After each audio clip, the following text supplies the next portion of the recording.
Hello. Good.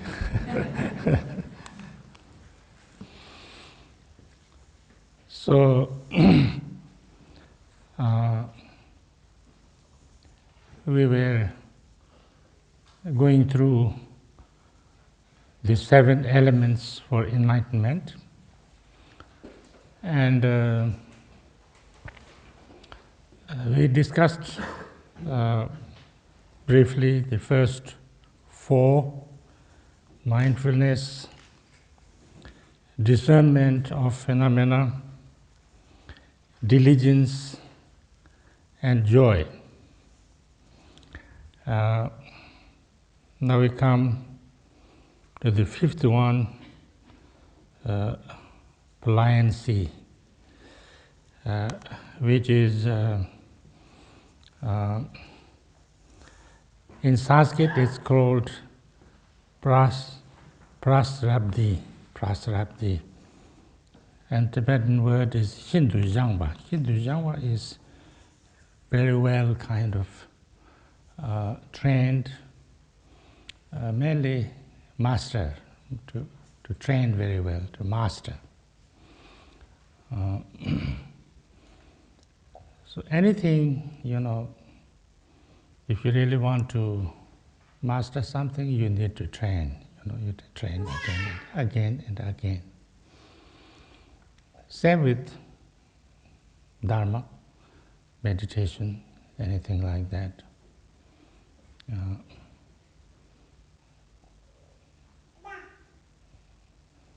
Sometimes, I can see miracles almost, with training.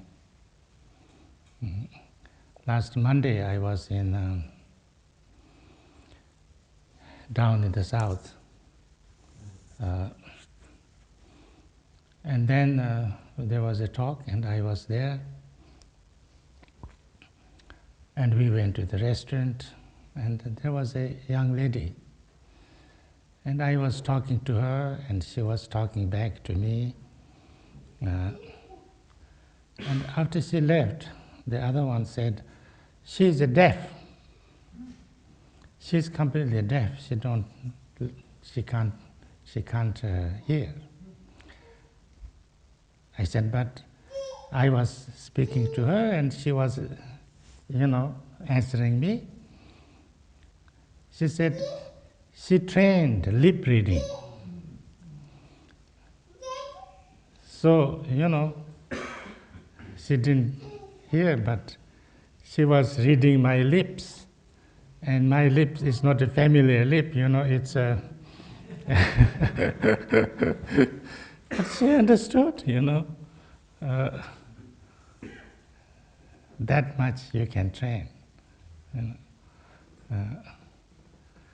I also have one translator in France, and he's totally blind.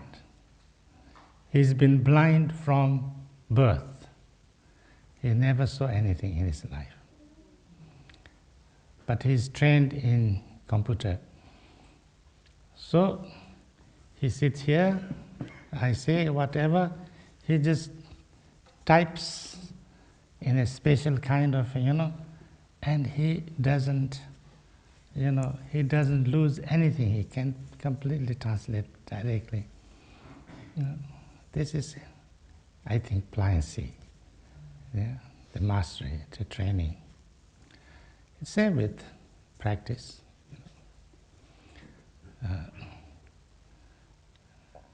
I went to Tibet 2005,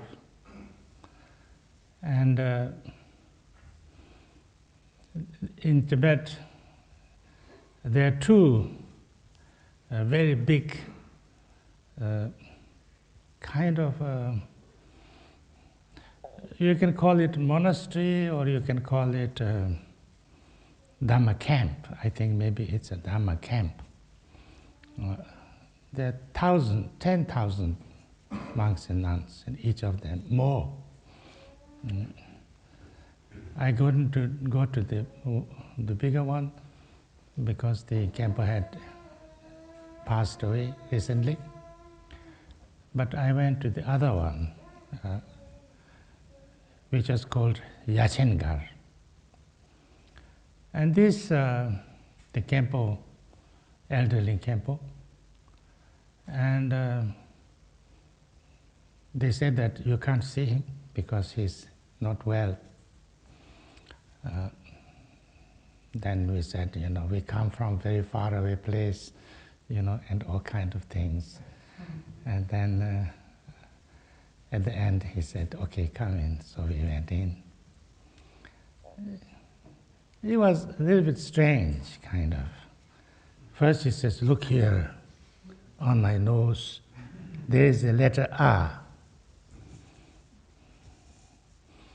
We looked, can't see. And my old uncle was with me. He said, "No, my eyes are not so good nowadays." You know? He said, "No, it has nothing to do with eyes." So he was very disappointed that we couldn't see the R on his nose. Then he gave a teaching. He gave a really very kind of deep teaching. And I was translating because there were some Westerners. And he turned to me and said, "It seems you have received some teachings." I said, "Yes, I received quite a lot of teachings from different lamas." He said, Yes, I think you have lots of teachings and maybe you understand some of them, but it's useless," he said. "It's useless unless you practice. You have to practice. Unless you practice, it's totally useless." First I felt a little bit annoyed, kind of.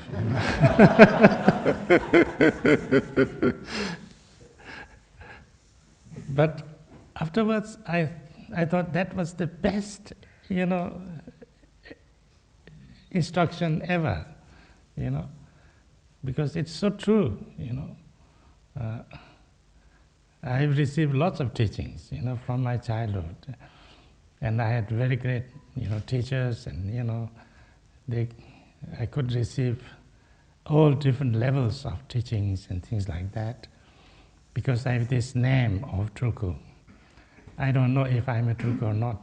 Most probably not, because I can understand myself. But it helped me a lot to get these teachings. And but the higher and deeper teachings I get, I have to go back in my practice, back to the beginning. Because if you didn't practice, then having some intellectual understanding doesn't really help, doesn't transform. So this is, that's why, his instruction was extremely on the point, and that's why, it's having idea, having some understanding is important. It's very, very good, I think. It's very, very useful. But if that understanding remains just an understanding, kind of intellectual understanding or knowledge, then it doesn't work. Because, to really transform ourselves, we need to become master-like, really good at it. And that we can't become unless we practice. And so therefore this is, I don't know whether the pliancy is a good, right word for that or not, I don't know, but it's it's a mastery, actually, training and training and training, and then it becomes like your second nature, that you don't have to, it just happens, you don't have to even think about it. That's the thing, yeah. That's the fifth one. Then, sixth is samadhi.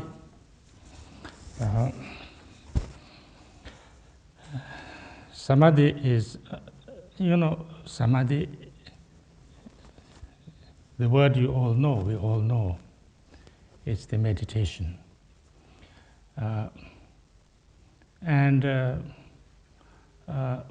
When you say samadhi, it's not just our efforts to meditate. It's it's also when that meditation becomes an experience, then it becomes samadhi. So therefore, these three actually are said to be kind of more or less the result, pliancy, samadhi, and equanimity. In sutras, you will find all different kind of samadhis. Buddha now he kind of went into this samadhi, that samadhi, Vajra-like samadhi, this kind of samadhi, that kind. So many different samadhis, and it's like you can call it meditation, but this is also a kind of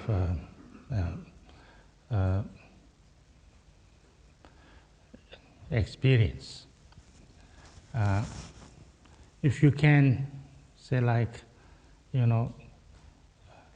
different levels of samadhis you can get into, and that also because of your practice.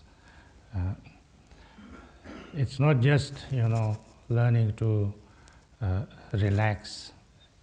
I always say, I'm not sure whether I am doing it rightly or wrongly, I say relax all the time. And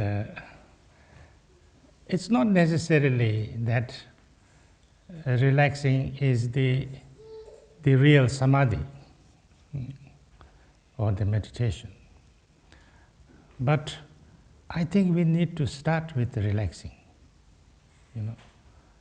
We can't meditate. We can't kind of start to meditate without a little bit learning how to relax. I think relaxation starts with letting be.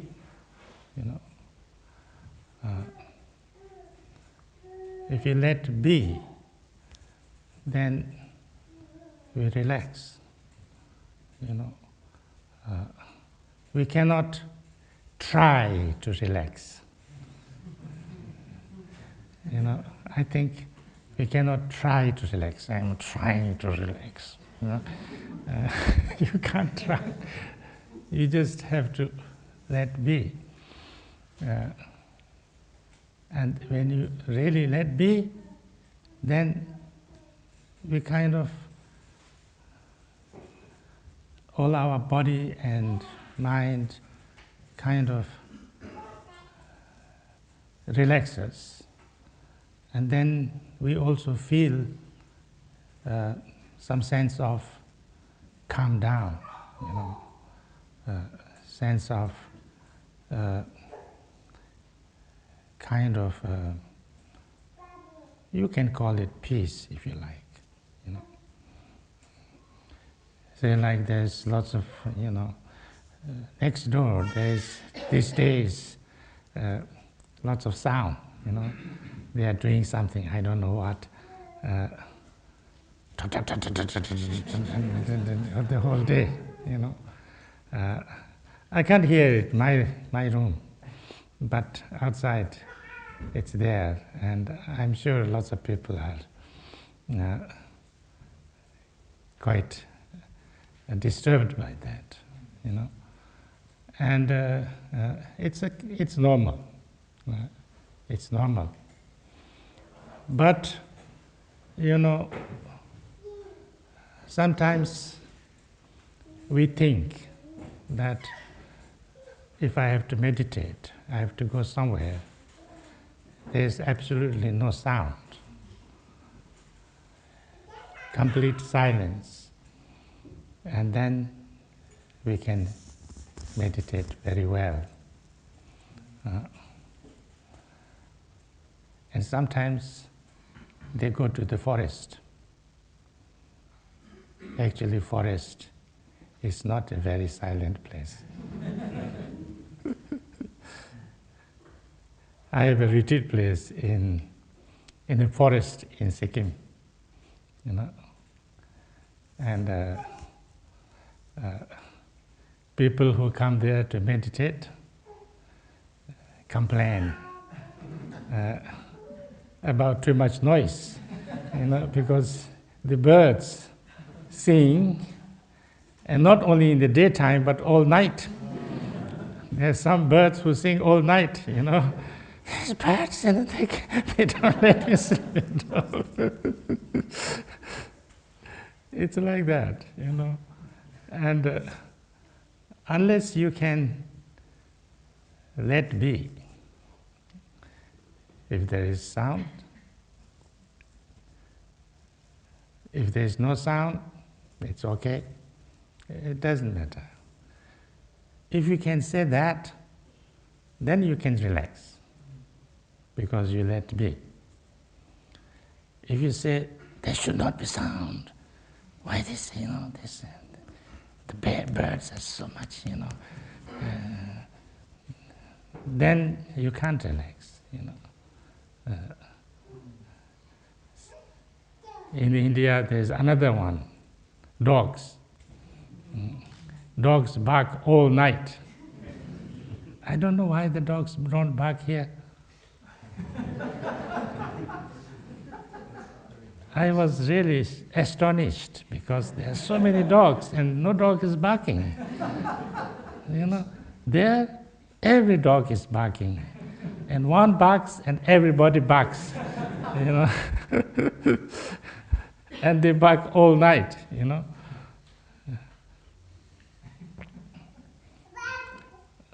I don't know. This must be training, yeah? They're mastered in not barking or something. So therefore, but I can at least sleep through dogs barking. Because I don't mind. Yeah. I don't mind whether dogs barking or not barking, because I learned that whether it barks or not barks, I have to sleep. If I didn't learn that, I would be mad now. So you can learn, yeah. That's how you relax. When you relax, then it doesn't matter too much. It's okay, And you can. It's not that you can't hear, but you can hear if you listen. But if you don't listen, you can't almost hear, So that's why you the dog's barking doesn't matter, That's the, when you meditate, that's like when you relax, it becomes like that. And then doesn't matter whatever happening too much, That's how, we go to the last one. Last one is equanimity. Equanimity is very important, actually. Equanimity is, I think, not so understood, and there is some kind of in the West, equanimity is felt as if it is something like what do you call it? Not taking care, or carelessness, or not bothered, or not having responsibilities, or a little bit those kind of feeling. I feel. I don't know actually. People didn't say it like that, but equanimity is extremely important in meditation and experience. When we recite this 4 immeasurables, we say, may all sentient beings have happiness and the Oh no, what we say? May all sentient beings be free from suffering and the causes of suffering. Then we say, may all sentient beings have happiness and the causes of happiness. You know? Do we say that? No, first happiness. Now I've forgotten everything.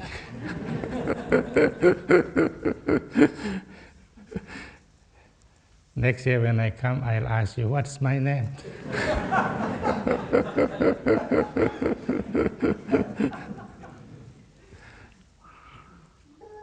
It's not very far from that. Anyway, so happiness and the causes of happiness, no suffering and causes of suffering. And then third is, may they be, rejoicing, may they have the highest level of happiness and never be separated from that, And fourth is, what is it? May all beings be? Abide in equanimity. Yeah. Senche tamche nyeri chadon tantavi. Free from aversion and attachment to the near and dear ones and their power. Actually same, in short, may they be free from aversion and attachment and experience the great equanimity. That's very important. Because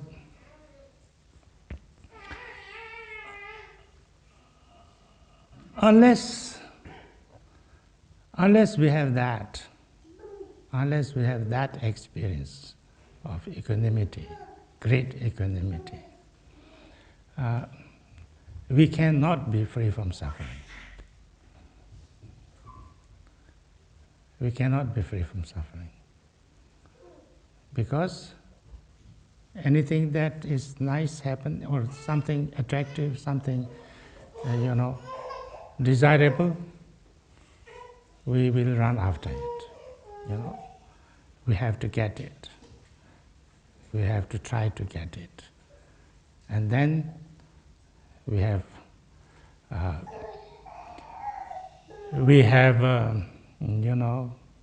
pain to not get it. We can have lots of problems if we don't get it. We suffer if we don't get it. If we get it, we will suffer with the fear of losing it. Yeah? And then if you lose it, more problem, more suffering. Even nice things. And if there's something not nice, that we have aversion with, then we have a fear of getting it. And if we get it, then we'll suffer. And even if you don't have it, we have the fear of getting it. So we cannot be free. We cannot be free from suffering. We can be free from suffering only if we can somehow find a state of mind where I don't have to, I don't have to be attached or aversion. Total equanimity. If I have something good, very good. If I have something not so good, equally good. I don't have to, if that kind of experience I can, then I'm totally free from suffering. So that equanimity, great equanimity, that equanimity is not, it's not carelessness. It's not, uncaring or anything like that. it's a very deep understanding. You know, it's a deep understanding on how to deal with things, how to work on our emotions.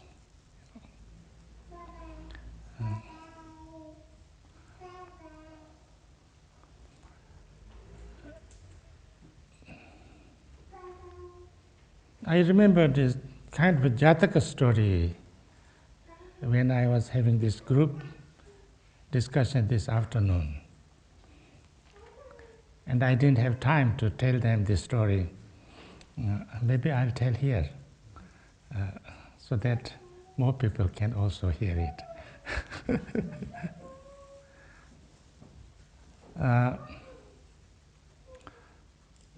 There was a king. It's a Jataka story, so it's some kind of a story from Buddha's past lives. There was a king, and this king was a very good king. He was always, doing things to help people and to make people who are in difficulties. He was always there, and he was doing all kind of activities. He was very, very busy and very, very good and very, very successful. And one day he called all his advisors and said, I am very busy. I have lots of things to do, and people have lots of expectations from me. So I don't have time to, read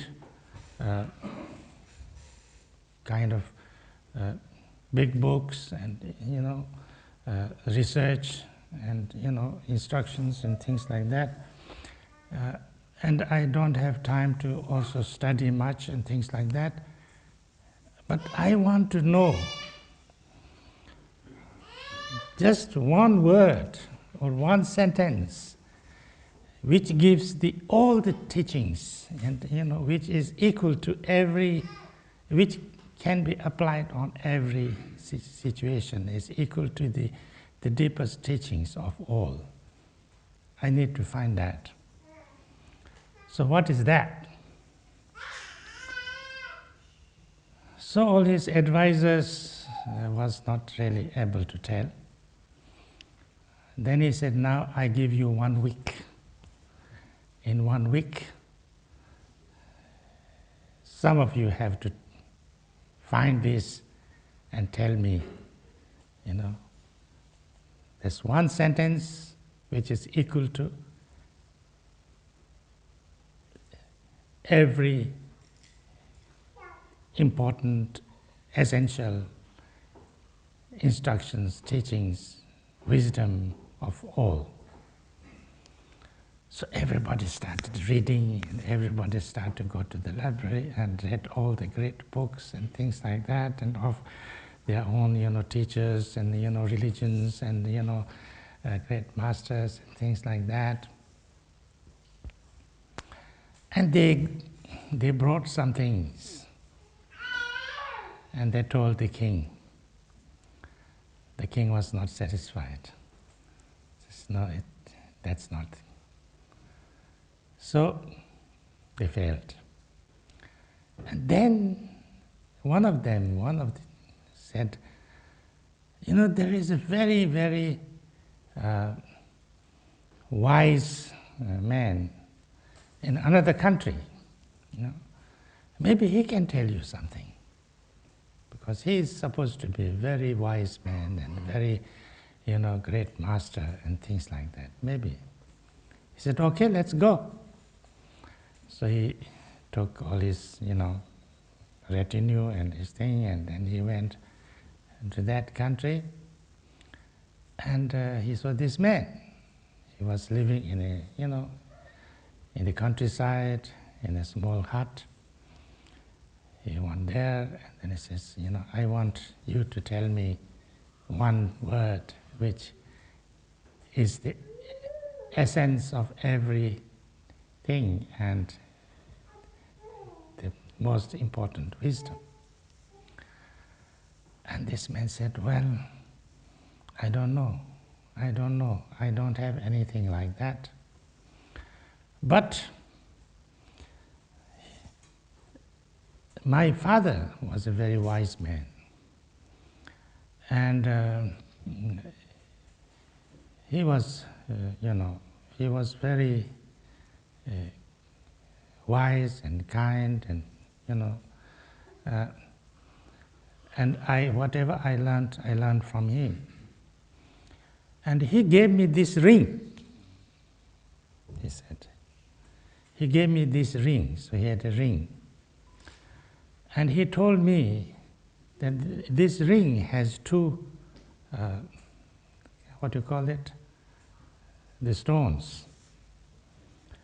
And one is blue and one is red.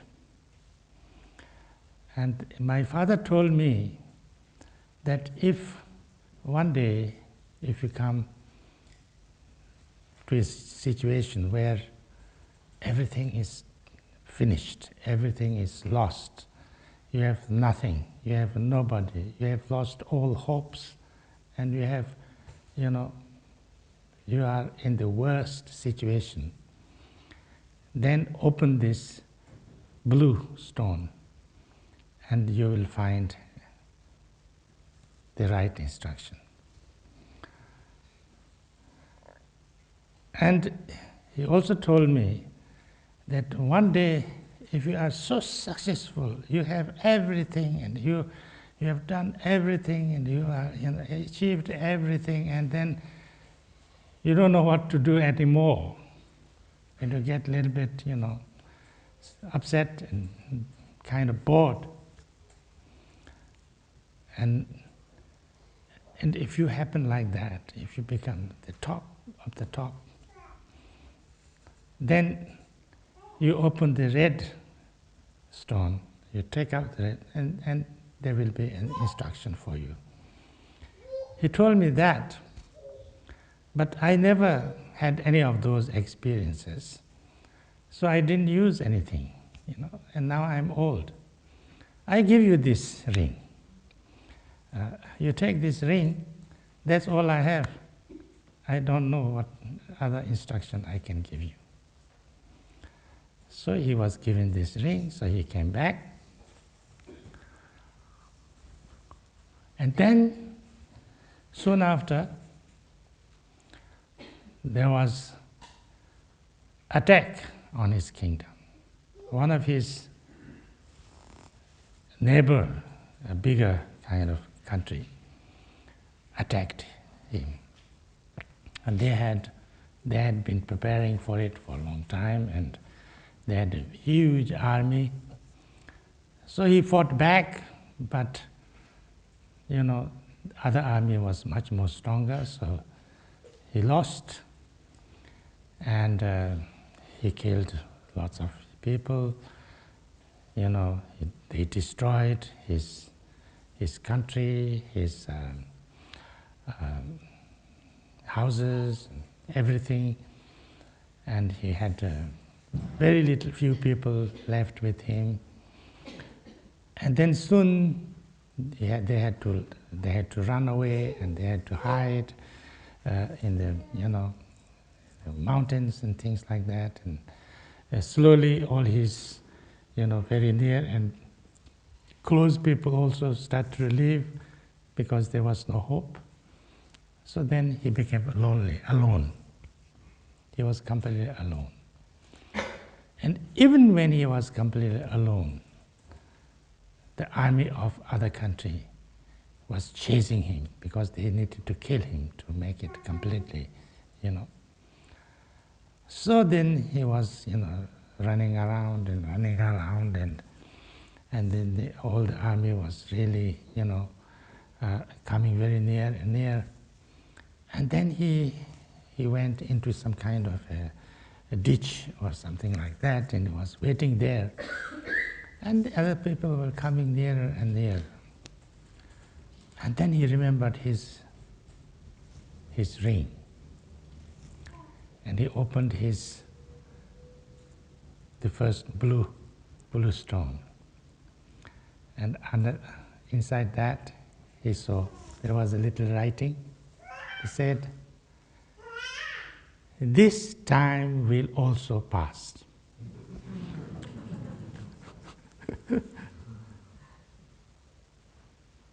And that gave him another outlook, you know. He was completely lost, he was completely hopeless and everything, but then this made him, oh yes, everything changes, everything passes, so this time will also pass. So he became much more kind of encouraged, and then he went and really hid himself, and then after searching for him many days, they left because they thought maybe he's dead or something like that. And then he slowly, built another army. He did his, everything started from the beginning, and then after some time he attacked and he got back his kingdom. And then he started to, build his kingdom again, and then he became a very successful king.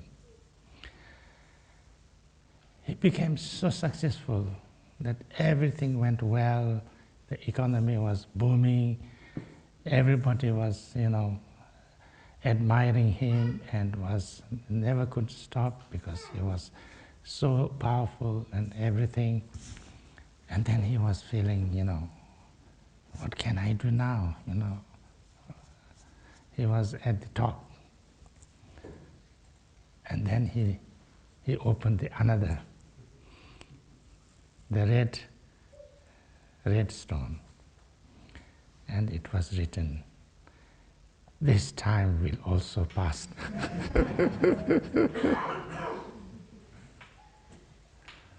And he was a little bit upset first, This time will also pass, But then he started to laugh. He started to laugh because he knew that, everything will pass, and anything, they cannot remain the same. So it's not necessary to take things so seriously, And he learned the most important way of dealing with life. With this one, everything, this time will also pass. It's a nice story, no? It's like that. So therefore, when we can kind of understand that, of course, when we are talking about this seven elements of enlightenment, then it's a much deeper level, much deeper level. But it's the same thing, If you have something very nice, that's not the end, that will also go. If you don't have anything and you have lots of bad things, that will also go. And even, we cannot take even our own body, Our body is also a little bit like a, guest house. We have to leave sooner or later.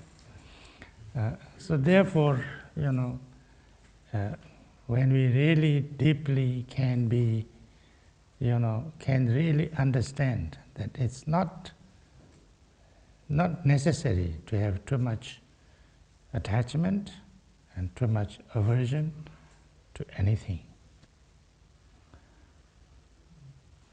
Then we have complete peace and we have no fear. And then whatever happens, it's okay. Yeah?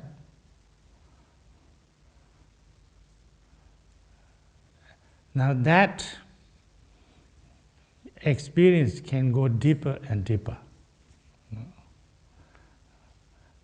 At this level of ourselves, we can say that, but we cannot really feel that. You know, when that understanding of great equanimity becomes, we can master that. Then whatever happens doesn't matter.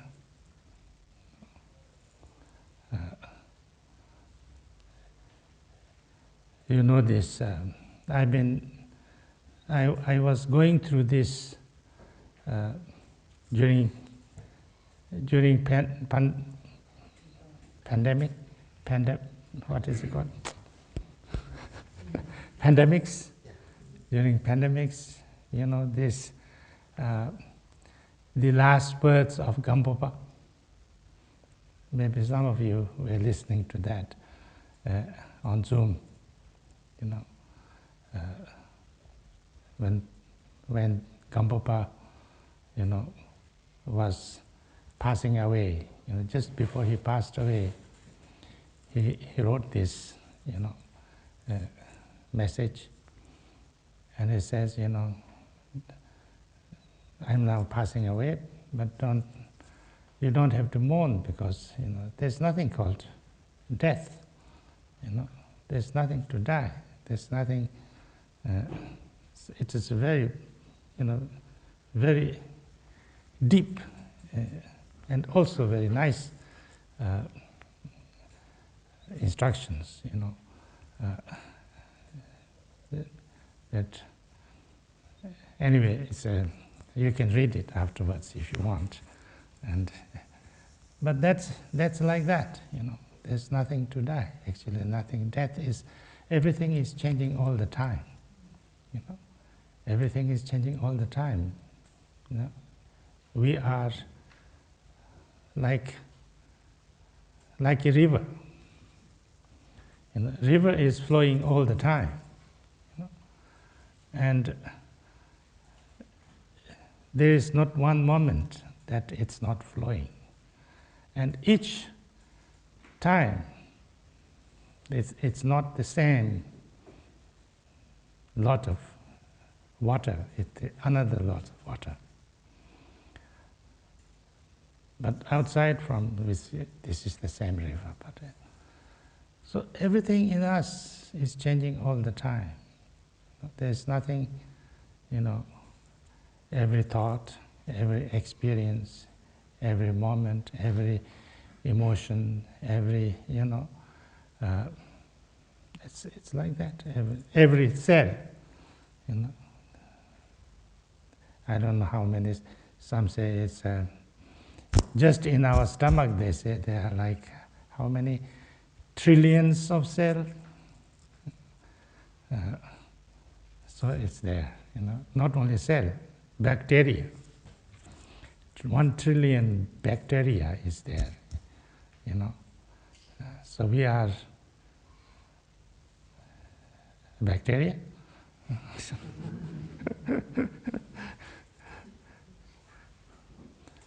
And things like that. So therefore, you know, when we really understand that, then, you know, anything is okay. And that will give us complete freedom from grasping at things. And then, you know, that's why it's said that a very good practitioner, a very good even if he's surrounded by thousands of, enemies about to attack with all kind of weapons, there's not a twitch, there's no fear, completely calm, completely okay. So it's, that kind of experience only can come when you have this understanding. Not only understanding, but experience. So therefore, that is, when you get to this seeing stage, when you have the complete right view, you have complete experience, the truth, and complete insight, then you become totally free. Free from any kind of, any worries, any sufferings, any pain, and any, any anxiety, even at that time, physical pain, they say. It's not even physical pain. You can be free from that, But that needs not just little bit of, but lots of, understanding, training, experience, mastery of all these 7 branch or 7 elements of practice. So that's why it's called 7 elements of enlightenment. And I think that's more or less it, what I have to say. I don't know anything more to say.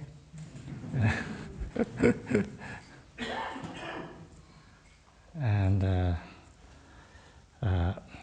yeah, so if you have any questions, or if you have no questions, I'm very happy to. Or you have some stories to tell me, I'm very interested in stories. Or if you have jokes, I'm even more interested. So Rinpoche, no jokes for me, I'm afraid. But I wanted to ask you, is there any news you may know? Any news? We heard that there are now Kagyu Samye dates. Are there any possibilities of His Holiness Karmapa attending the Kagyu Samye in India? And is there any news that you could give us about His Holiness, please? This year, first they announced a date for Kagyu Samye in Bodh Gaya. But more recently, a few months ago, His Holiness changed that. And he said maybe this year we would not have Kagyu Samye in Bodh Gaya. So there will be no Kagyu Samye this year. This year means 23. It was scheduled to have in January, but now it's not happening. But Nyingma Melam is happening, Sakya Melam is happening in Bodh Gaya, and His Holiness Dalai Lama is going there end of December and giving teachings for 3 days. His Holiness Karmapa, hopefully he's going there back next year. He said that he would like to go back to India, and India government says they want the Karmapa to go back to India. But it seems the problem is His Holiness Karmapa wants to go back with a visa from India, not with this Tibetan kind of refugee or whatever. The Tibetans have what they call yellow book, which is not really a passport, which is a kind of a travel document of a stateless person. It's a stateless person. And then it is very difficult. First, not many countries can give a visa on it, because if you don't want to go back, there is no way to expel because you are stateless. And then it's also very much in the control of India. So, that's why Karmapa could not travel out for a long, long time. So he wants, I think, a stamp, a visa on his kind of some passport that he gets now. And if that happens, then I think he will go back. And most probably it will happen, but I don't know when.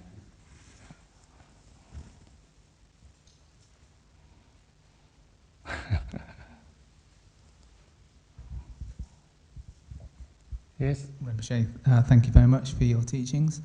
There seem to be many lines that kind of sometimes really seem very pithy, but there seem to be sometimes some teachings seem to be very, very pith instructions. Yeah. But this one, the fourth immeasurable here, Nyaring Chadangyi Tangtrawe, attachment, freedom from attachment and aversion. In this time that we live in, there's many things to feel aversion from. There's many things we can fear, and there's many things we can be attached to, but particularly there's many things we can fear in this moment that we're in. Do these lines really include everything? Really? Freedom from attachment and aversion. Does this really include absolutely everything, that we should be completely free from attachment and aversion to absolutely everything? If we have less attachment and less aversion, then we have less fear, no? So I think it will be better, because the life, I mean, in the world, in samsara, we are in samsara. There is always problem, There's always one problem or another problem, There are wars. There's always wars. This is not the first time war, If we read the history of the world, I think you will find actually the history of the world is a history of wars. Yeah, there's one war after another war after another war, and then when there is war, there's also atrocities and cruelty and and economic problems and famines and diseases and all kind of things, and then it's a little bit better and another war and all kind of things, and that has been this the history of our humanity. And we always say that we have to learn from the past or history. We have never ever learned anything from our past, have we? I don't think so. We don't seem to learn very much from our past. So we repeat the same mistakes again and again and again. So, but we have to go through whatever we go through, We have to go through whatever we go through. We have to face situations, sometimes very bad situations. Sometimes it is not as bad as it is kind of supposed to be. Yeah? Sometimes it's worse. We never know. But whatever, we have no choice. We have to go through it. And to worry too much about that is, I think, not very useful. If it doesn't happen that bad, it's much better. Then you don't have to worry anyway. It was wastage of worry. If it is as bad, even then, worrying doesn't help. Yeah. So I think we have to do whatever we can to make things better, but not too much worry. We go about as usual, as they say, our heads held high and with a smile on our face, and enjoy every day same way as before or even better. We can sing, we can dance, we can do whatever that makes our life nice and beautiful, and we can be kind to each other, help each other, And then whatever comes, we have to face. Yeah. Maybe wars come, maybe famine come, maybe disease come, maybe good time come. Good time also can come. And whatever comes will also pass, as everything has passed before. So, something bad coming is not mean that's the end, And even if it's the end, it doesn't matter, because there's another world afterwards. We all go to Dewachen. It's even better.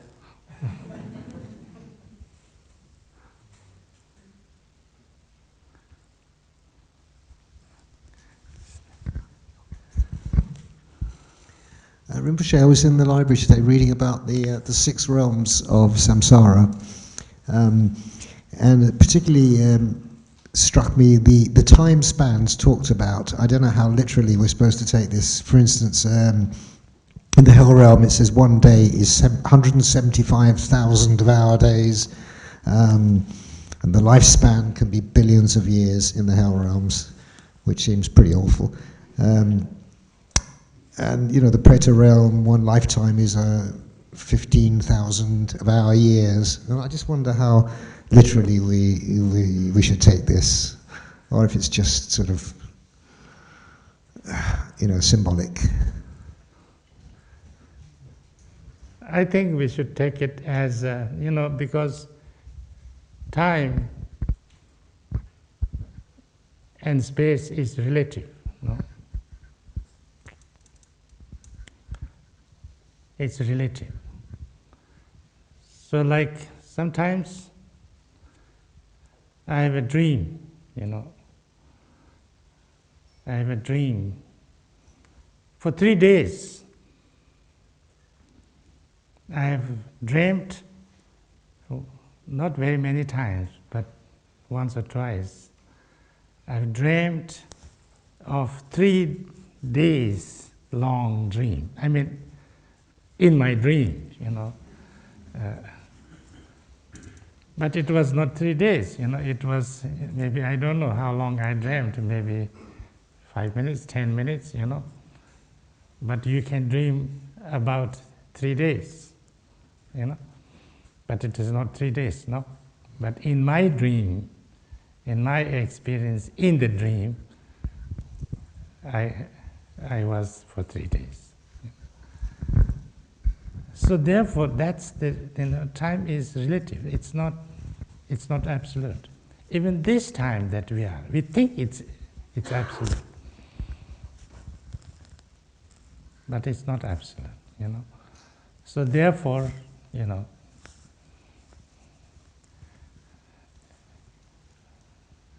that I should answer the question. If I'm suffering,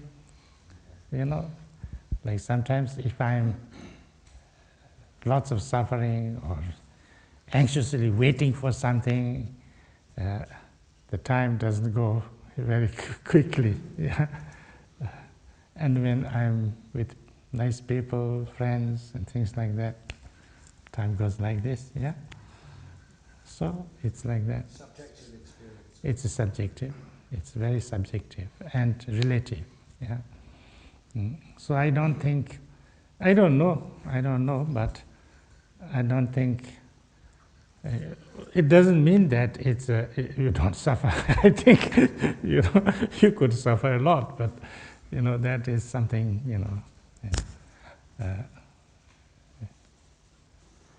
yeah. Yes, there was yes. You sort of referred to my sort of question a bit earlier, but I was just hoping you might be able to expand a little bit. It's about, I think it's easy for me anyway to get confused about Buddhist terms and concepts. For example, equanimity. I think the thing I have difficulty with experientially is the distinction between equanimity and indifference. Can you help me be clear to make sure that I'm not falling into being cold and indifferent and not caring in the guise of equanimity?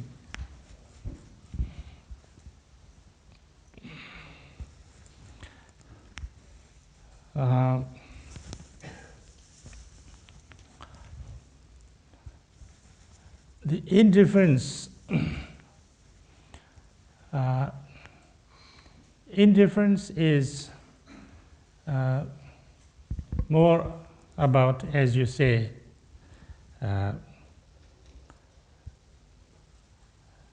it doesn't matter that there's lots of problems with lots of people or not, And I don't care. That's what I was saying, no? That's indifference, no? Equanimity is that the whatever, something very good happening or something not so good happening, I can take both at the same kind of way. And so therefore, even if I am, I'm in a very difficult situation, I can still be kind, compassionate, and caring. Yeah? Or even if I am in a very, very good situation, I can still be caring, loving, and kind. Yeah? How I go through, what kind of state of I go through, doesn't matter how I react with the way I react. That's equanimity. Yeah. Indifference is, if I see somebody very, having lots of problems or lots of difficulties, and I have the capacity to help, but I don't care. That's indifference, no? And that's why I said in the beginning, I think it's not so easy to differentiate, and I think it's very important to differentiate these two, because then you can have lots of misunderstanding. Like you can have lots of misunderstanding between attachment and love. Yeah.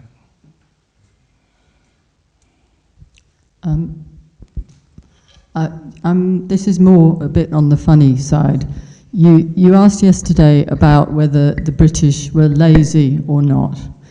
And I thought I'd mention something. I'm sure people have talked about it to you already. But there's an idea in the UK about slacker culture. What? Slacker. S-L-A-C-K-E-R.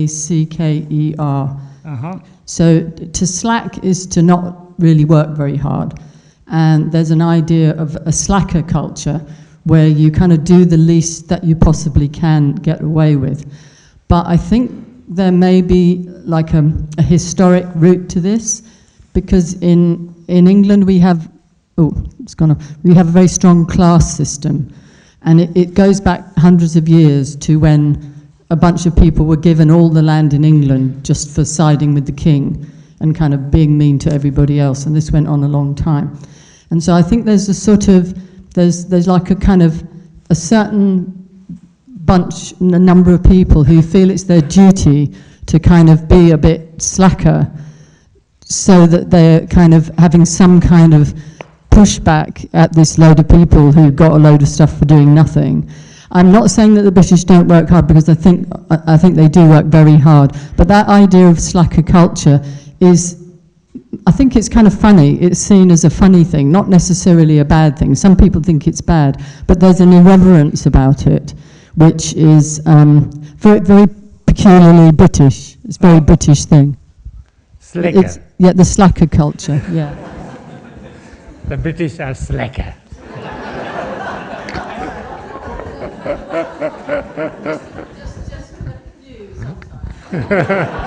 At the higher level.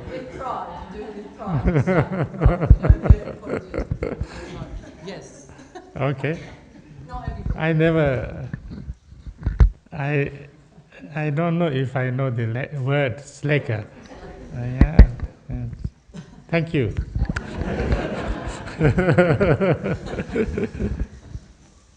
Slacker. Rinpoche, thank you for the teachings. We all have to die. What's the best way to prepare?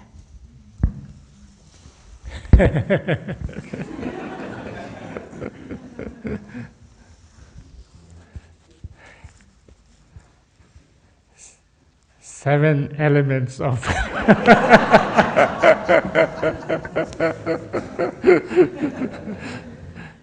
seven elements of enlightenment seems to be a good one to prepare. Yes. You know,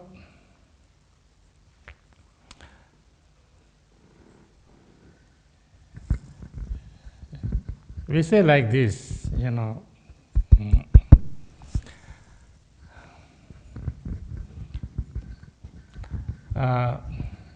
the best preparation is that when you are dying, you are excited. You know, if you have that kind of experience, that then you are quite good, very well prepared. And second type is that you have no fear. You die, but you have absolutely no fear. Third is you have no regrets. You have no regrets. So this, so to not have any regrets, then you have to live life in a positive way, You do something that you don't do anything that you kind of have to regret, and you have to feel bad after, and you think that I should not have done this, things like that. At least then you lived a life that at least when you die, you have no regrets. Yeah? So you have no fear. For that, you have to, you have to have done certain things, practices. You have done some actions that you know was very beneficial and good, and to other people also and yourself also. So you are, you have developed certain kind of experience and understanding that you know that there is, your next time will be not a negative thing, but it can go better, but not. So you are prepared. You are prepared for death. You know, even if you die today, you know that it's okay, because you have some understanding, some experience. You have done nothing wrong. You have done something meaningful and good, and you have a little bit of confidence in this. The best is that seventh branch. So you know that the death is not really there. It's like going from one nice garden to another nice garden. You have full confidence that nothing can shake you. Nothing can kind of dilute you. Everything will be because you have developed your own positive qualities, wisdom, compassion. So therefore, it's just to choose which best pure land I would like to go, or not. I can choose something very more negative rebirth, so that I could be more helpful. Lots of great bodhisattvas say that they are praying to be born into hell. There was one Lama called Laretompa. Before he was dying, one day he was very sad. He looked very sad and kind of. He says, "What's wrong with you? Did somebody say or do or hurt you?" Or he says, "No. Everybody was very kind and nice to me. But I have all my life praying that I should be born in the hell realm. But I have every indication that I cannot be born in hell realm. That's why I'm upset." So if you have that kind of a state of mind, then you have no problem, no. And it's possible, because if you really know how what you are, then it's possible.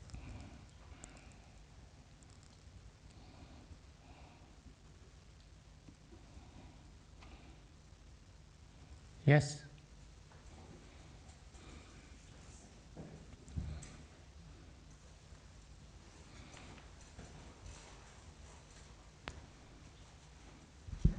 Thank you for the teachings, Rinpoche. Very, very helpful, and for the story and the humor as well. Really appreciated the Jataka story. This is something I've thought about, and I think we all have this consideration at different times. In terms of practicing on the spiritual path, you were talking about equanimity and the importance of non-attachment. And you were talking about the importance of non-attachment in terms of developing equanimity, which is... attachment and aversion, both. Yes, Yeah. attachment and aversion. But in terms of beneficial practices, for example, the three jewels or meditation and so on, isn't it the case that we need also to develop attachment to those things that help us cross through samsara in a safe way? So that in terms of, Buddha, Dharma, Sangha, obviously in Buddhism, and in my tradition, which is Christian, attachment to the idea of compassion, Christ's compassion, those are also forms of attachment. So can one practice and develop good qualities, but in a way which doesn't foster attachment? So what I'm really saying is, isn't it good to be attached, to the three jewels of the Buddha, Dharma, and the Sangha, for example, and therefore that's a kind of attachment. So how do you escape from being attached to beneficial things? I think one should not be attached, even Buddha, Dharma, and Sangha, or whatever, because if you're attached, then it will become a problem. It will not become a real Dharma practice. It will become attachment. There is a saying in Tibetan: whether you hit your head on a stone or you hit your head on the Buddha's image, your head will be broken anyway. So it's no difference, and sometimes, too much attached to your religion or your concept, your faith, or your, creates lots of trouble, all this fanaticism and all these things are also coming from too much attachment to your own things, no? It's a good thing to be your own faith, to have faith and things like that is a good thing. But if you are too much attached to it, then it can turn into a problem. Yeah, that's. Thank you. Yeah.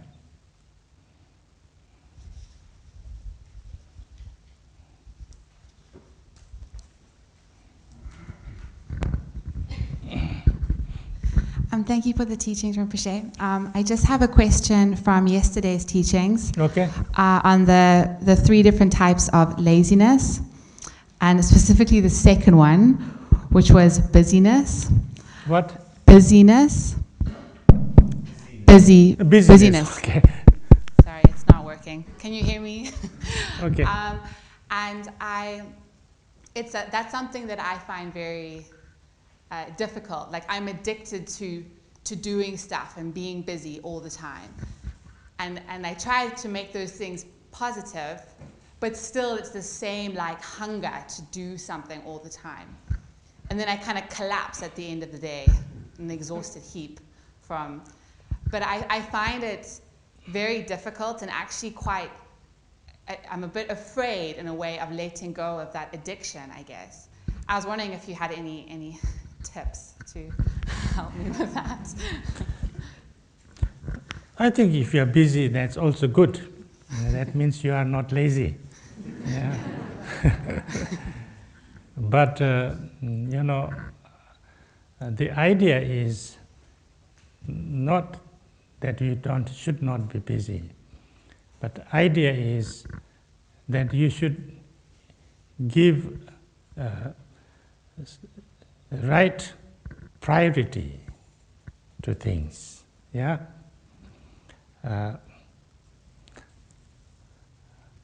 That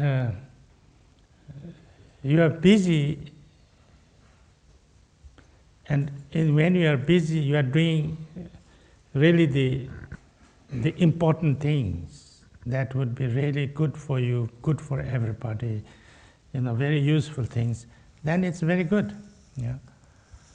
But sometimes you become very busy, but you are doing too many things and very busy, but actually you are not doing something, you are not able to have time to something more important, something that is very useful or important, or then it's not very good. So I think the main thing is not about not being busy, but trying to understand the priorities very clearly. Then I think it's okay, Thank you. One of the there was once a very very wise and very good president of India. He was a scientist, and he was people loved him so much they called him President of the People. And he used to say that those people who bring their job to their home are just inefficient.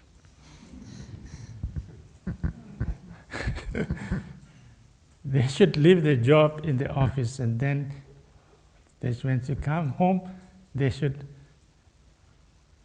spend time and with their family and do things which is what you need to do there. So things like that, I think it's important to look, because sometimes we, what is really useful, important, meaningful things, you do a little bit, and then this is also interesting, I have to do it. This is also a little interesting, I have to do this, is also interesting, and then there was once a kind of a story. It is said that one professor brought a glass jar into his class, and then there was lots of stones, big stones, some pebbles, and some sand. And then he told them, how to put all of them inside the jar. So first he put all the sand, then he put the pebbles, and then there was no space to put the stones. One or two stones, and then it was totally full. Then he took it back. And then he put the big stones first. And then he put the pebbles, and the pebbles went, in between the stones, so it all went in. Then he put the sand, and sand went in, among the rocks and also the pebbles, so everything he could put in. He said, life is like this. If you do the most important and, necessary things first, then you have time to do things that, that is interesting and things like that. And then you will also have time to do something that is entertaining and things like that. But if you put the other way around, if you spend time you're entertaining yourself, for instance, and then something that's interesting, then you have no time to do the most important things. So that's what he said, and this is a little bit, idea.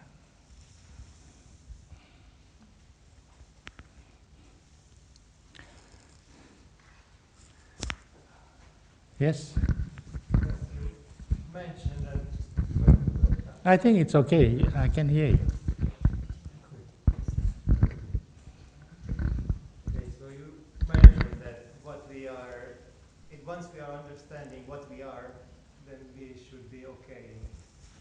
And my question is, during our experiences, when do we stop questioning that is this the true self that we are, or what is the, how do we confirm during an experience that, okay, this is what I am, and I don't go further than that? This is like, as we have been discussing this,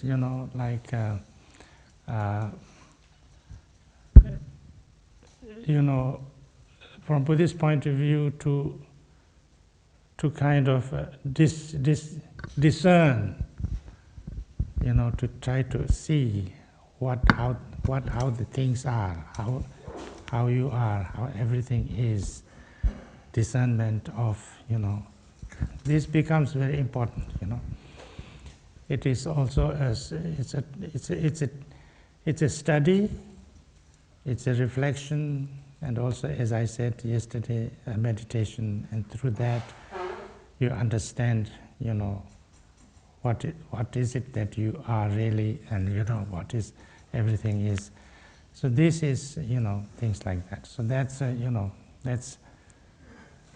that is, sometimes, and also to know, how to kind of how to understand yourself, understand your emotions, understand how to deal with them, and if you know that, then you become a master of yourself. No? So that is. It's a kind of a whole study anyway, because many times, like in most of our modern education, is to try to see, try to get information about everything else except yourself. Then you have information about everything, but you have no idea how to deal with your own emotions. That's why if you have a problem, little problem, then you get totally lost. And many times people kill themselves. And that's not the way.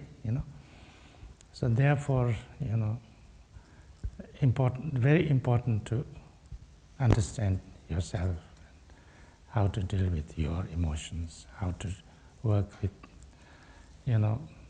things like that also. Yeah. Okay, then, thank you very much. So.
Thank you very much. So, shall I just do this and then you do yours? Maybe you give her the mic, because she's going to give a talk. Mic. Yes, here.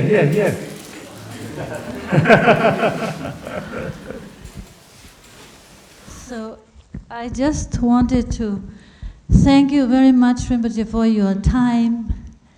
Thank you for your teachings. Thank you for your presence here in Samye Dzong London. It has been very wonderful for us. Now, after 2.5 years, we finally have visiting teachers again. And all of us as Dharma friends, we can gather again. So it's very precious for us. So I wanted to thank you very much for that. And on behalf of Samye Dzong London, to invite you back again next year, please. And offer you a small token of our appreciation. And also I wanted to, on behalf of Lama Yeshe Losal Rinpoche, to invite you to Samye Ling next year, please. If you would please make sure it doesn't clash with anything. This year it clashed with Drupal Rinpoche, yes, somehow. I know. But Yes. so also Holy Island was hoping to see you next year. Yes, yes.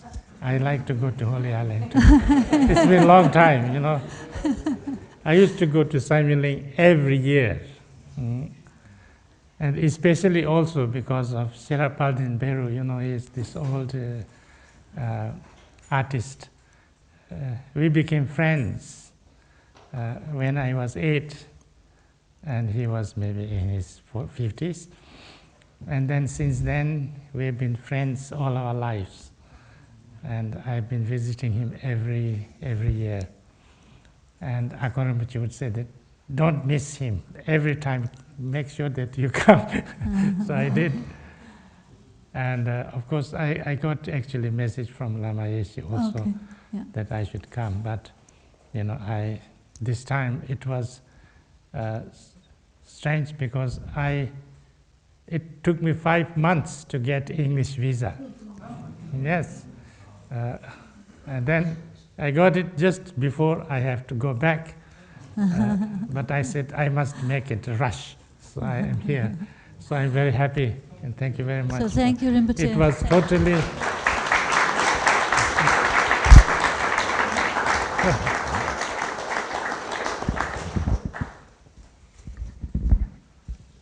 totally... Yes. Rinpoche. Totally out of, you know, without any time, you know, just like...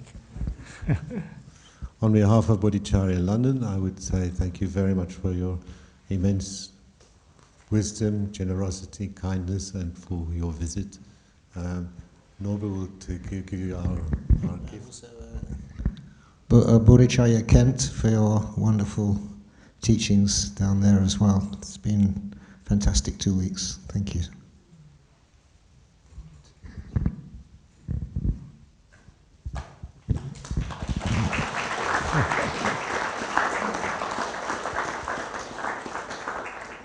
Thank you. Thank you very much. Thank you.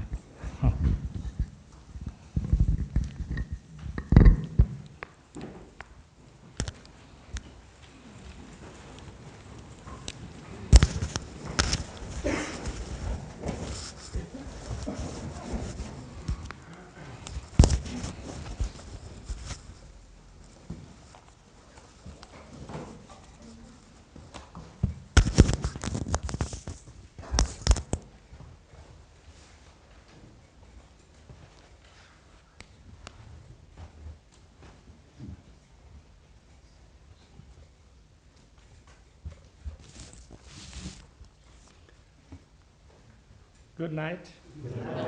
Thank you very much. Thank you. Thank